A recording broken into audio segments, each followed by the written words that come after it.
You're now listening to the show about the shit in life that's just a bit too much from the perspective of stand-up comics.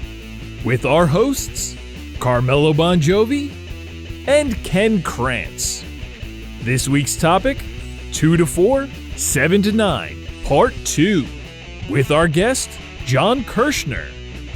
This is A Bit Too Much.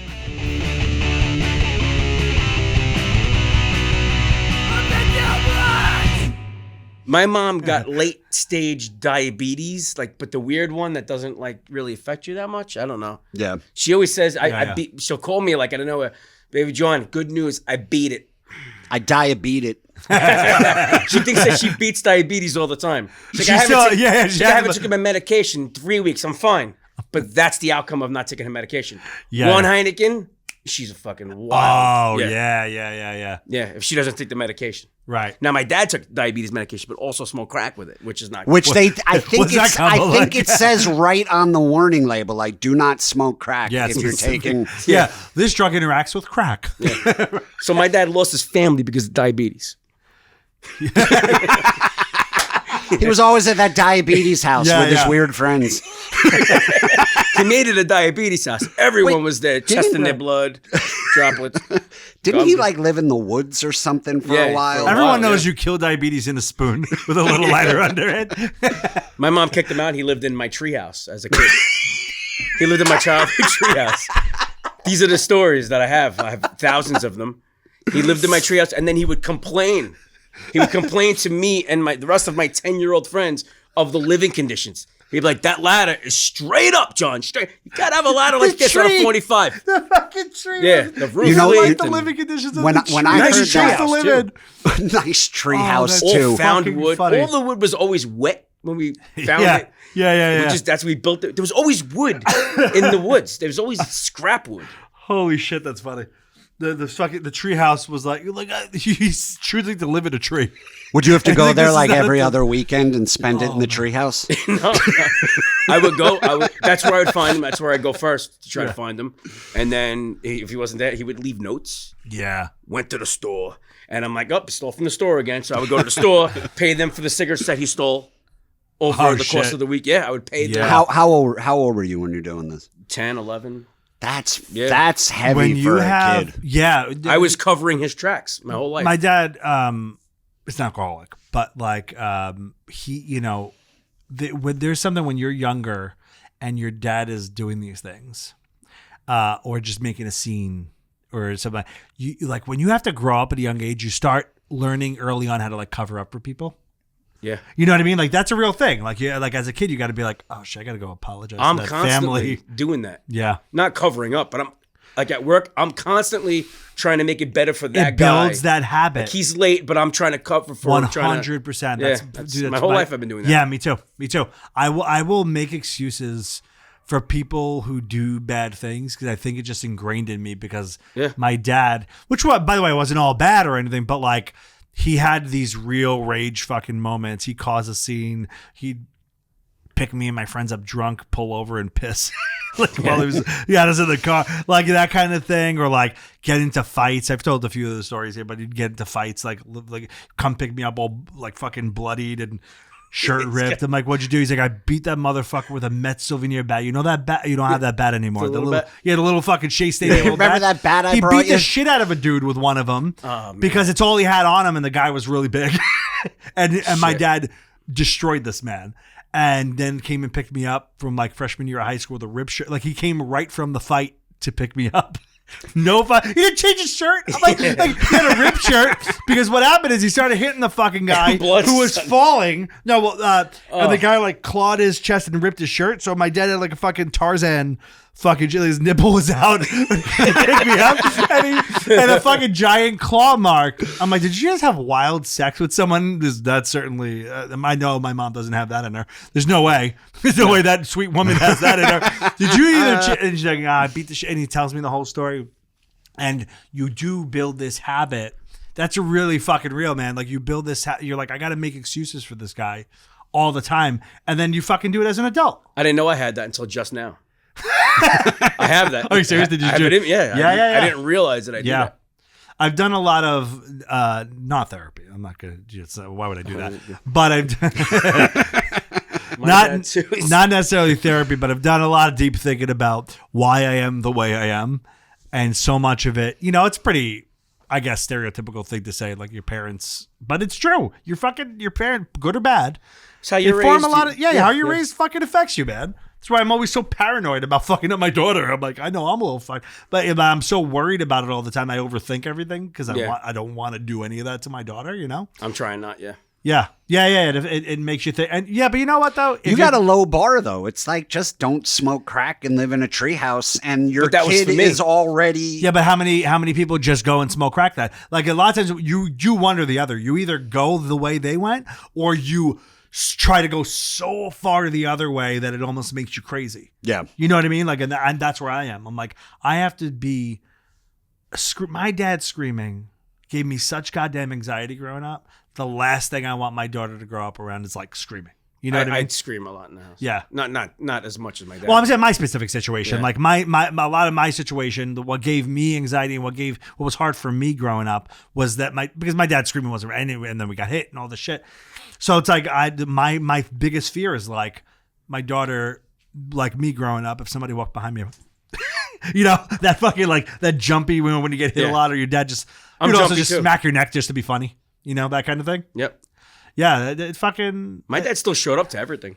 All my little league games. Yeah, my dad too. Yeah. He was around when I was little. On crack though? No, he might have been, but when I was little, it was Percocets because he had a prescription. Got it.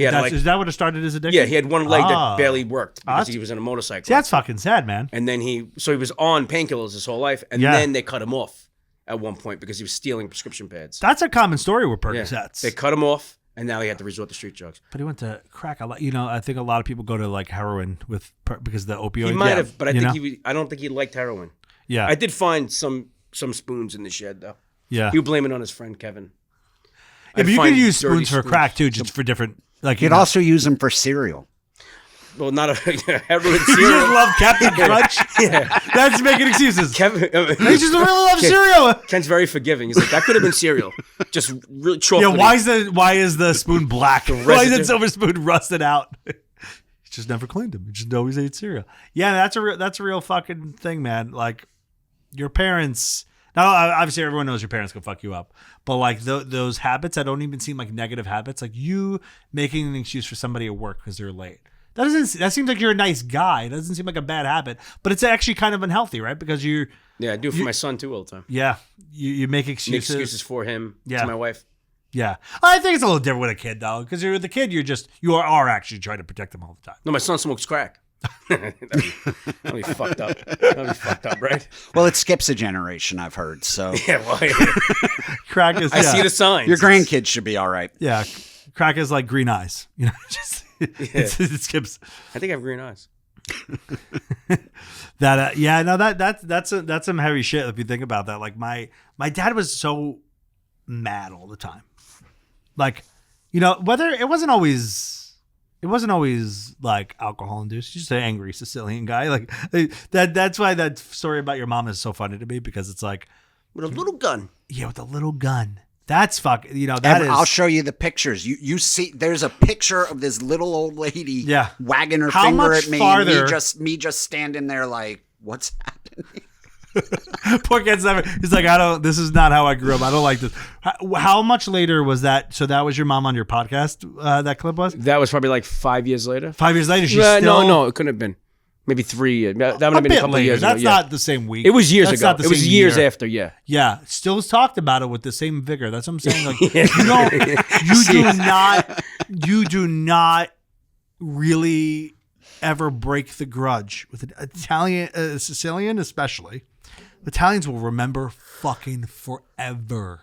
Yeah. They will never truly let it go. Even if you got to know his mom more and were on speaking terms with her, something might come up and she'd bring it up again. You know what's funny? I actually learned this afterwards from somebody born in Italy who spends a lot of time in Italy. And they said like Christopher Columbus over there is not a big deal. Like they don't even... Well, it's an American because that he had really nothing to do with... Ma, you got to hear what he's saying now. No, you can come in. She's got the little gun. She's out there No, but behind one of they the said, rolling things. yeah, like We for get so many Italian hits that Ken just got Americans, capped right on the show. for Italian Americans, he's like a hero. Right. But in Italy, they're like, we don't even want like. They don't even claim him. Yeah, they don't even want that. There's no Yeah. statues or churches. Well, it or, makes sense in days a way, off. right? It does make sense because it didn't give Italy any value, right? He didn't do something that led to some sort of wealth or prospering. Like it didn't help Italy. It's an Italian American thing because it's an Italian guy who fucking came here. Yeah. You know what I mean? So that kind of does make sense that Italians would be like, oh, no, but Italian Americans, man, it's like, because every year it's still the debates. You see them online. Like anytime someone's like, using the other names for what are the other like Indigenous Peoples Day. Right. And it's such a offensive thing that you would actually try to have a day that honors the people of this land. That Yeah, they had that in Australia, away right? from them. Yeah. Right. But like Italian Americans they don't want to hear it. They've got their, that also speaks to Italian I have to tell loyalty for their fucking fucked up relatives too. They feel the same way about doesn't matter what he does wrong. That's my fucking fan. That's my guy. As somebody who's been stoned, like since I was 13, Yeah, steadily. By the way. I've been. Continuously. There have been many moments of confusion in my life where I'm like looking around, like, what is happening? When I looked down at that picnic table and saw this little, like, 4-foot nothing lady like this with just pure hatred in her eyes, fantastic. I was like, what is happening? And then I was like, who's she mad at? It looks like she's mad at me, Yeah. but what could I have done? It's also funny, like little Italian women is angry is also funny because they're so small. Like I have an auntina who's like 4'8". Yeah, they're fiery, little firecrackers. Yeah, and she's a fucking hurricane of a woman. Like she will fuck your shit up. Yeah. Like it's someone you don't want to. Now, my mother lives next door to my sister. They live next door. Of course. She rented the house. That's how next it to my sister. goes. I'm like 8 minutes away, Yeah. but my sister calls me almost every day. Like, did mommy call you yet? Some drama. My mother drives her nuts, but I get none of it. My mother she never calls me Because with you're anything. because you're a boy. I'm the baby John. Yeah. My sister gets the brunt of everything. Your sister's older. Oh yeah. Yeah. I get nothing. I'm like, Yeah. my mother's never yelled at me in my life. Never punished me. Never gave me a curfew. The fact that you also just said mommy. That also Well, the I relationship. call her mommy to my sister. Yeah. Well, Yeah. no. I'm I saying. didn't just say my mommy. No, My mommy. I'm not saying it to make fun of you. I'm just, My mommy. No, but it shows that as an adult, like there is still this bond. There, Oh, yeah, I'm this baby real, John, like you're yeah. her baby, right? Like that is my brother and I will do that too. Like, oh, did you talk to mommy? She called me today. Grown ass man saying mommy. I went over there. I went Yeah. over her house. I dropped off my sister. Today. I dropped off my daughter at school, and she goes, John, after you drop off, I'm like, want to come by? Come by. She lives right there, right on the same block. Yeah. And my mother never asks me to come by in the morning. So can you come by? And I don't even know. Now I'm like, what the fuck is she? You got anxiety about it. She wants to tell Oh, me shit. something in Oh, shit. person. In person. Yeah. I get there. And with Italians, if they offer you like 3 or 4 things before they tell you the thing they want to tell you, you might get killed. Yeah. She's yeah. like, yeah, you want a something coffee? big. Sit down. I'll go in the She kitchen. wants you to sit. There's something big. Yeah. She comes out with Tupperware. She goes, this is your wife's. I went there for Tupperware. Which, by the way, is a big thing. Yeah. I went there for Tupperware. She didn't say, come pick up this Tupperware thing. Yeah. She said, come by. Come by. So now I'm Okay. dropping off my daughter like, what can my mother be telling me? I don't understand. Dude, you just triggered something in my head too, because that is also a very like my mom will act like she has the deepest, darkest secret in the world for some bullshit gossip that you didn't even want to fucking hear in the first place. Yeah. I mean, she'll be like, "Did you hear what happened to Phil?" And you're like, "What happened to Phil?" I'm thinking, this Phil is dead. Or dead. that's what I'm thinking, right? Like, did you hear what happened to Phil? It's like he went to that wedding, and he only gave them $200. Like the fucking story is nothing. Yeah. Or like, he's got the flu, and I'm like, I don't give a fuck about Phil's flu. Yeah. Like, but it's like this love of gossip, this love of drama. They'll make drama out of literally nothing. She tells me things I don't give a shit about. Right? Just talk your ear off about like neighborhood news or somebody that you grew up with, did you hear what happened? Like, no. Someone I forgot about 30 I'm like, years ago. no, I didn't hear what happened because that person's essentially dead to me. I don't care about that person. But like, on what planet, how would you ever have found out that Phil didn't leave a good enough wedding gift? Like, who does she think you may have heard that from? Exactly. This is the conversation I have with her. I'm like, Mom, before I even say it, I'm like, why would I know that? Why do I? Also, now I know it. Why would I care? Yeah. Oh, yeah, Ma, that was all over the news. Yeah, it was the war in Ukraine. It was the drones over Jersey. And it was Phil's a cheap motherfucker. Yeah, man. There's this like need for the drama. Italians love fucking weddings and funerals for that reason. There's drama in a wedding and in a funeral. I go off on funerals. I have a whole thing about my mother. At funerals. Oh yeah, she has a whole. It's a fucking party for her. It's such an event. She cannot wait to go. Yeah, she can't wait for the next funeral. She won't say that, but you could tell in her. You could tell. What does she do? Like, how does she get amped up for? She'll call me. She's like, "I'm gonna be there 2 to 4, 7 to 9, Hanley Funeral Home." She knows everything, and that gets the worst reaction. The 2 to 4, 7 to 9. I'll never take it out of that joke, but it never gets anything.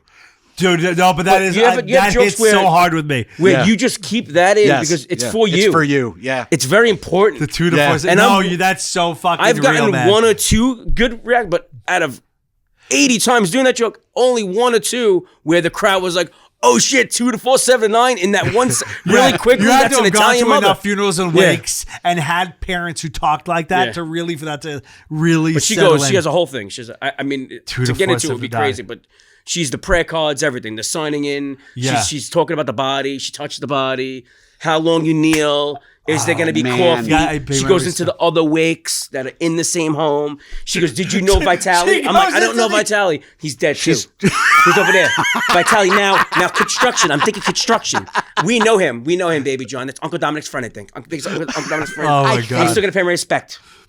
Walks into the other fucking wakes. Rooms. Yeah. That's fucking hilarious. But that just proves my point. Yeah. They love it.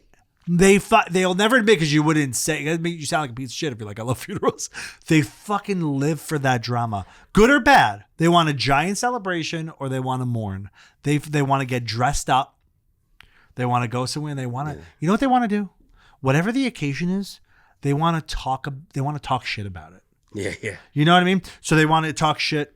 If it's a wedding, they want to talk shit about the spread of food. Everything in the way. They want to talk shit about what someone's wearing. They want to talk shit about how far they had to drive. Why didn't they do it at Russo's on the Bay in fucking Queens? Yeah. I got to come all the way out to fucking Long Island. They want to talk shit about every aspect. And at a funeral, they want to talk shit about the widow maybe. They want to talk shit about the food spread after. Is this how you honor your husband? There's no fucking salami. There's no fucking cheese. Right? They want to talk, either they want to talk shit about the people there, the person mourning, the food spread after. Yeah, they're miserable at weddings. That age group now, like our aunts, uncles, and mothers and fathers, they're miserable at weddings. They were the party. Remember, they were the party. Yeah. We were running around. They were the party. Now you go to, I look forward to a wedding. I go nuts. And there's like, my you're aunts the and party uncles, now, right? They're the ones like, "When do we get out of here?" I'm like, "Out of here. I hope this lasts till 3 o'clock in the morning. They're taking this fondue. I want to make it. They're taking $100 out of the fucking envelope because they didn't like. There's still people that do that. They still absolutely, man. I've watched aunts and uncles, just have with that face, and then you look. The aunt goes into a person, takes out $100 because she didn't like the spread. Like the couple is no longer deserving of the $500. Now you get $400. Fucking hilarious. Yeah. If you do not, the wedding is not for the couple at all. An Italian wedding. It's why my wife and I went to Mexico and had a 50-person. That's the best way to go. Because it was like, I'm not doing this shit. Whenever your daughter gets married, go away. Destination. You get some of your closest, because people are coming here, close people. Fuck the place. I watched everyone I know get married and have expensive. It's just too expensive. It's super expensive. I had a great time, but it was. Yeah. Well, you might not even have a great time because you spent the whole time doing all the things you're supposed to do. Well, I was on Vicodin, so. You had a great time. Yeah. Yeah. Well, I was on Vicodin in my first wedding. Nice. Yeah. I had a torn MCL though. You guys rock. Oh no, I was just super nervous. I would have taken Vicodin anyway. Somebody handed me one and was like, "Will this calm you down?" Why did I just cop out like that? Why did I do that? Why did I say? Well, I just want MCL. That's why. Because I'm always looking for an excuse why I did something. Meanwhile, in my truck, I used to always have like broken up pills, like just in a receipt, crumbled up. It was my little secret. It was like the tissues. I would keep shit in little tissue paper. No one would ever think that was a Percocet pill broken up into 87 pieces. Yeah, and I would just take a little piece, like no one knows. And that was my little habit. I was like, that's what I did. I was like a squirrel with drugs. Right. I always. Your dad was like a literal squirrel with drugs. He lived in a treehouse. He was also a squirrel. No, we had one rule, Dad. No, he probably had some nuts in his mouth at some point. Yeah. No, they've all sucked dick. That's what got him to the crack. That's how he got the crack. Yeah. Every hardcore drug out of the crack, heroin, they've all sucked dick. All of them to get drugs. Yeah. I mean, crack is not. You think of like a cokehead, like on Wall Street. Yeah. That's not what happens with crack, right? No. Crack, and there's that.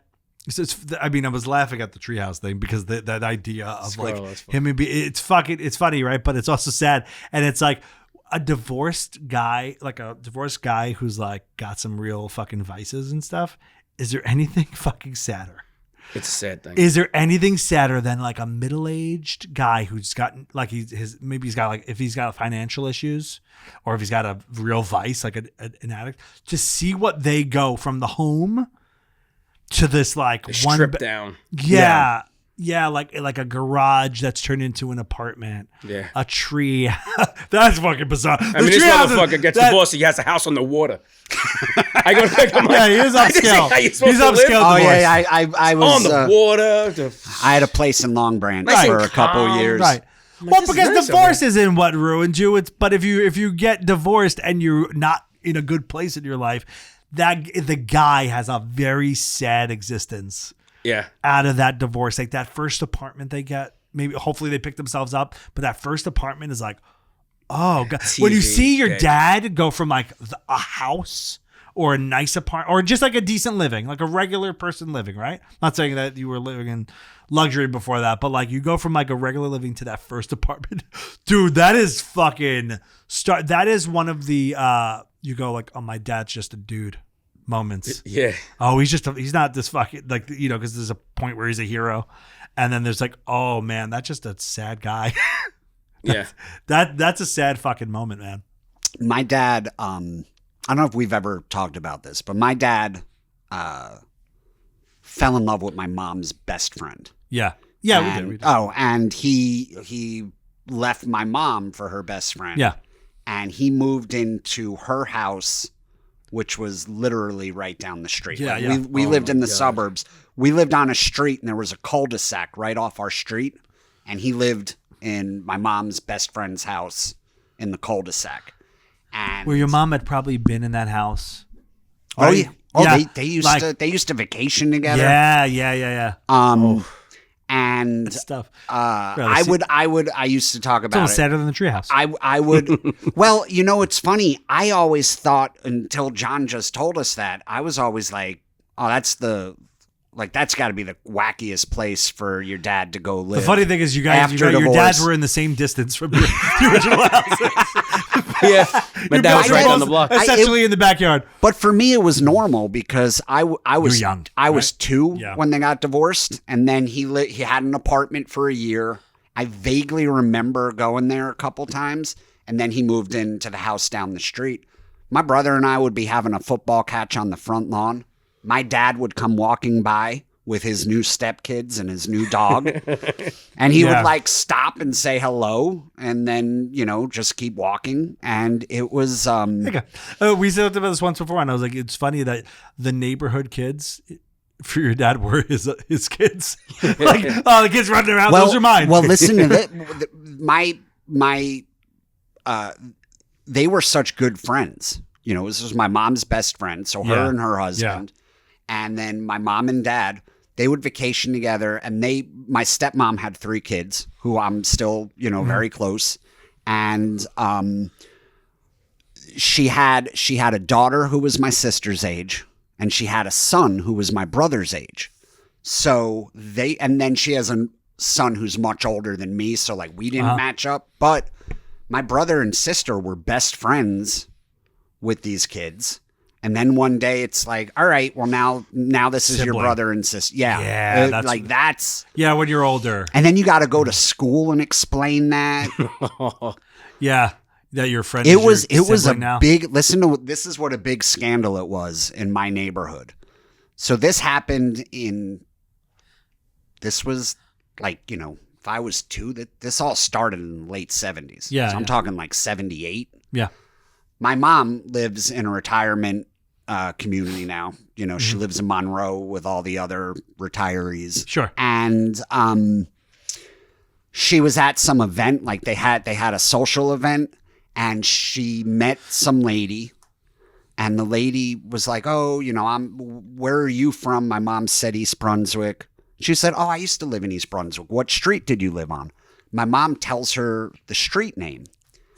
And then this lady's like, "Oh, yeah." She's like, "I remember this thing going on with some of the couples there." Your poor fucking They mom. were like, they were like swingers or something. They Oh, were shit, like the swapping. rumors were- Yeah. And my mom was like, Your poor mom, 50 fucking years later. my mom had to Can't say shake to this that? lady, no, they weren't swingers. And this lady was like, "Well, how They were in swingers. yeah. Oh, some of them were, but not all, Only he was a swinger, technically. And then my mom, and then this lady said to my mom, like, "Well, how do you know so much?" And my mom was like, "'Cause you're talking about me." Holy shit. This she called me with this maybe 2 weeks ago. That's fucking... Like literally 40 years later. Now it's and going around the whole retirement community. Yeah. Dude, that's insane that like this far later she's still dealing with that, right? Like that, not a thing she deals with on a daily basis anymore. Right? It's not in her, but like to think that comes back, that is such a like neighborhood, like holy shit. And she's not even in the same town anymore. No, she's and been gone for years. Yeah. So one day, she's just cursing your dad. She's like, you did it again. Following me. And then when it all dissipates and that's done, they're going to ask Ken to do a fundraiser in that community. And he's going to look around and be like, this is what would be fun. They would like this. Now, my mom, right? She's there. Here's the story. Yeah. That's a good story. Poor mom. That just fucked up, man. Like so many years later being like, I gotta deal with this shit again. Yeah. That I think about growing up in Queens. I grew up in a town called Howard Beach. Yeah, I know. It's like very Italian. Yeah, I know. It's like a Staten Island in like it ain't the same. in like 20 blocks. It ain't the same. No, I'll it's tell you that. condensed. You know what I mean? It's more like a lot of Howard Dwights are there. No. You know what though? That town is the same. Oh, That town is I don't know. exactly what it was, because it's all it's not a big. It's just one little neighborhood. Yeah.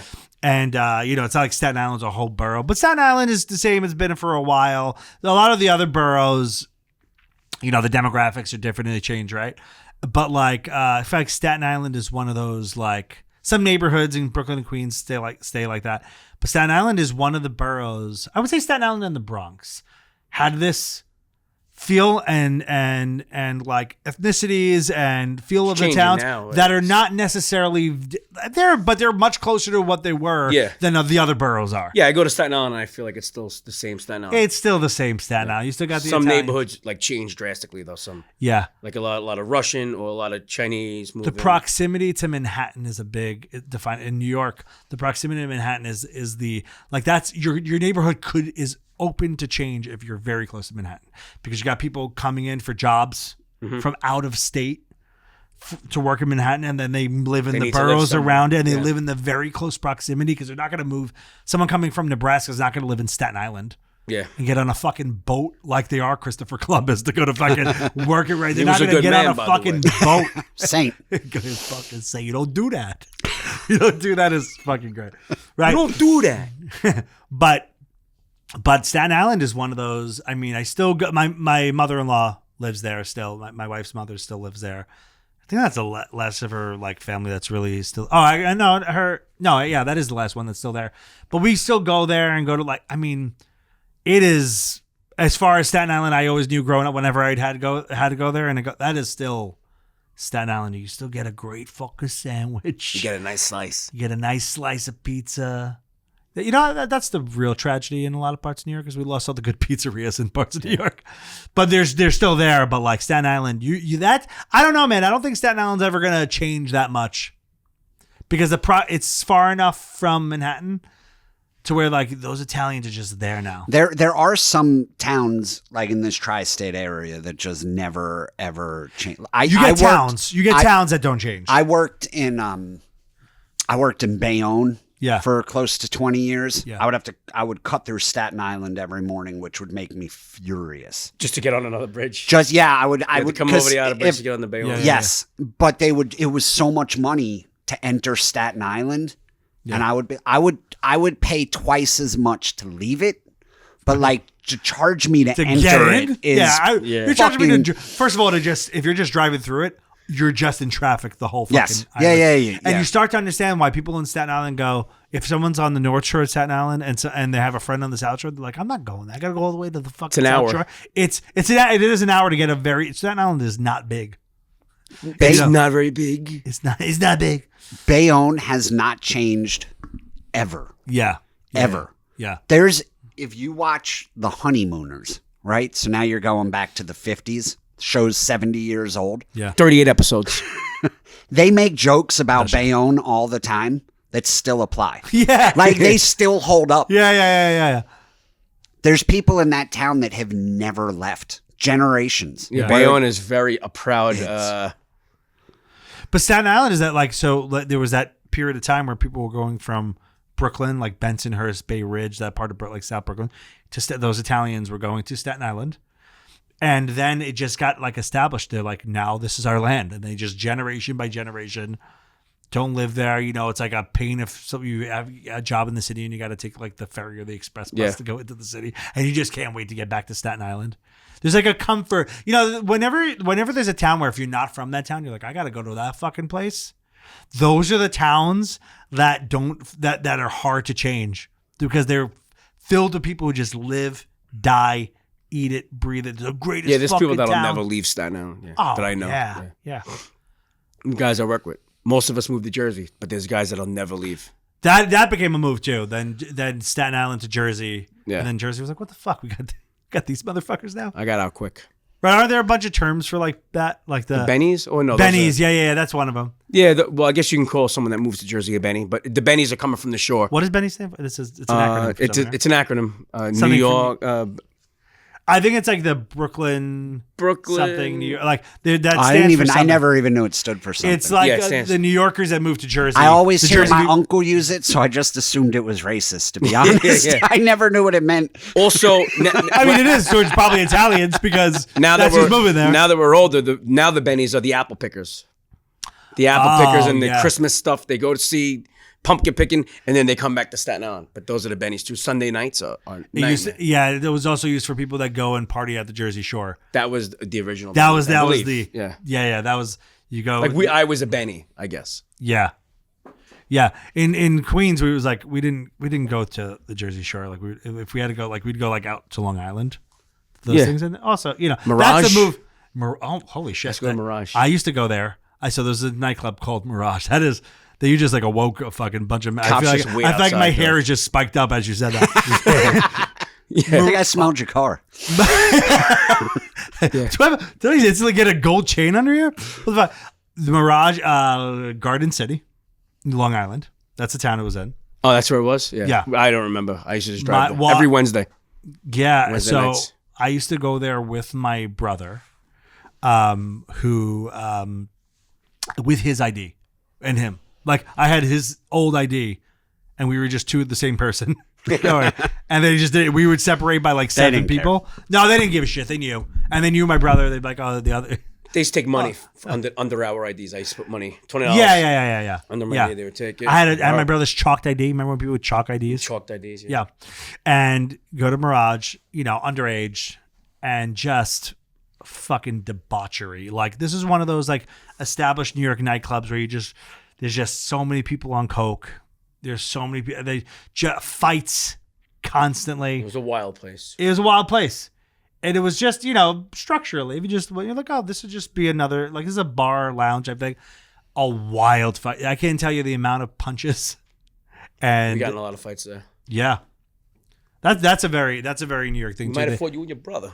We might have punched each other in the past. Did I just punch the same guy twice? Wow. This fucking guy keeps coming back. Yeah, I you, usually like to robbed both spread of us, my and you're like, jabs wait a out. minute, did we only rob one person? We have the same IDs. There's so many fights growing up, like going out to those places, and like it was just part. It was as much of a part of going out as it was to like try to hook up. Yeah. You know, just like everyone was all fucking amped up, and it was either you were hooking up or you were getting into it. If you didn't hook up, you got into a fight. It's basically. I had a friend whose main objective was to fight, and he ended up I had getting a few of those. slashed one time.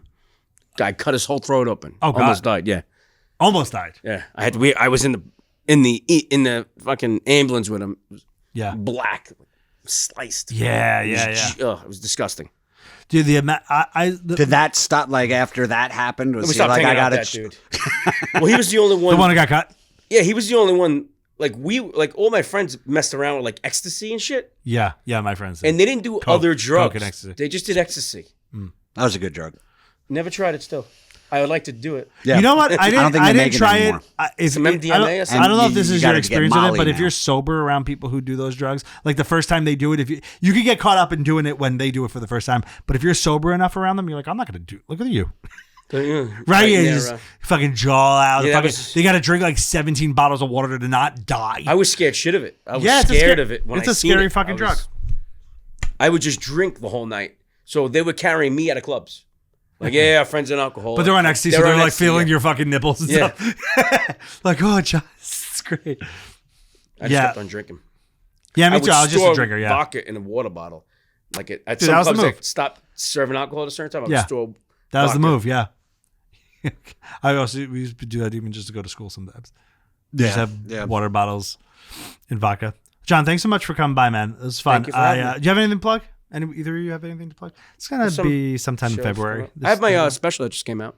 It's called Baby John Yeah, where can they find it? on YouTube. Very nice, John. Yeah. Shows I have February or later. Anything if you know anything. 'Cause yeah. I got I'm in Staten Island. I don't want to read all these. All right, I'm January 23rd. I'm in Staten Island. 25th. It's all Staten Island. So Staten Island. Just go. Staten Island's not that big. I like that you were like, this coming out in February. Yeah. So he was like, I better blast out my January dates then. Oh, what are we in January? That's very soon. All right, I'm in Jersey on February 13th for Valentine's Day. Aunt Butchie's. That's a Oh, cool very one. nice. Yeah, and then Oh my God. Oh, I got such a funny story about that place. Yeah. I want to say it. We'll do that and we'll wrap it Use up. it. I went there. I stopped by to visit my parents a couple months ago. And my stepfather says, hey, he's like, what are you and your wife doing tonight? He goes, here, why don't you guys go out on me? And he brings me a gift certificate for Aunt Butchie's. Okay. And he What is goes, Aunt Butchie? I don't know. It's a restaurant. It's a restaurant. Okay. And he says, he's like, it's a really great restaurant. Have you ever been there? And I said, yes. He said, when? I said, I went with you about a year ago, and it fucking sucks so much, and the service was so bad that we both said on the way out, we're never ever going back. I go, I see you over there trying to pawn off your shitty restaurant gift certificate on some unsuspecting asshole. Yeah, so come out to Aunt Butchie's February 13th. Bring your wife, bring your husband. It's like $85, 3-course meal, great food, great service, and best of all, great comedy. Fucking cold meatballs. No, it was. Sicoli worked there. Oh, Fully worked worked at the Oh, yeah. restaurant. He worked there. I could He see worked at that. every restaurant from here to Asbury Park. Yeah, he's got waiter vibes. Yeah. Yeah. You know, he's like young, good looking waiter vibes. You know what I mean? Like Young just- vibes. Yeah. Yeah, like trying to fuck all the other waitresses. I'm not good looking. I'm sick of his fucking looks.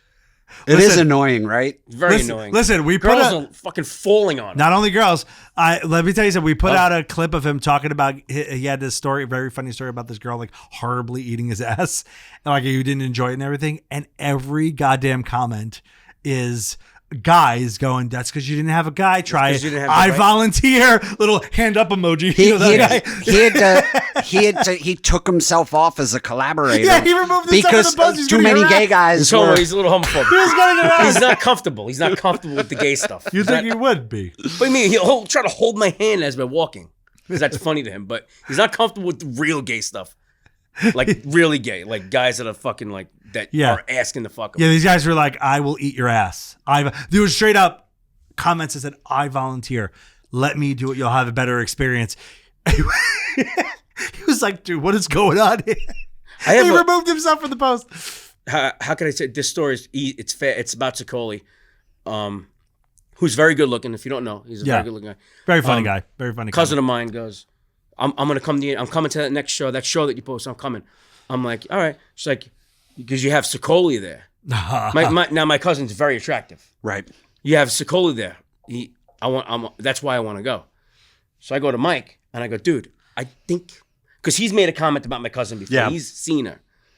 I'm like, I think my cousin likes you. Yeah. But if I hook you up, you gotta be a gentleman. You gotta be right. You can't be. You gotta be a gentleman. So I'm thinking about my cousin Gianna. So I tell my cousin, I'm like, Mike's excited that you're coming. Can I pass your number to him? She's like, no, I don't like him like that. I'm like, oh no. She's like, no, I think he's really funny. I'm like, I don't know what's better. This motherfucker, even a girl that doesn't even like him, now I'm telling Mike, likes his comedy? Mike, yeah, by the way, him. she doesn't like you. She loves your comedy. And Mike was like, oh, that's good. That's yeah, great. That's even better. Even when he gets turned down, he gets...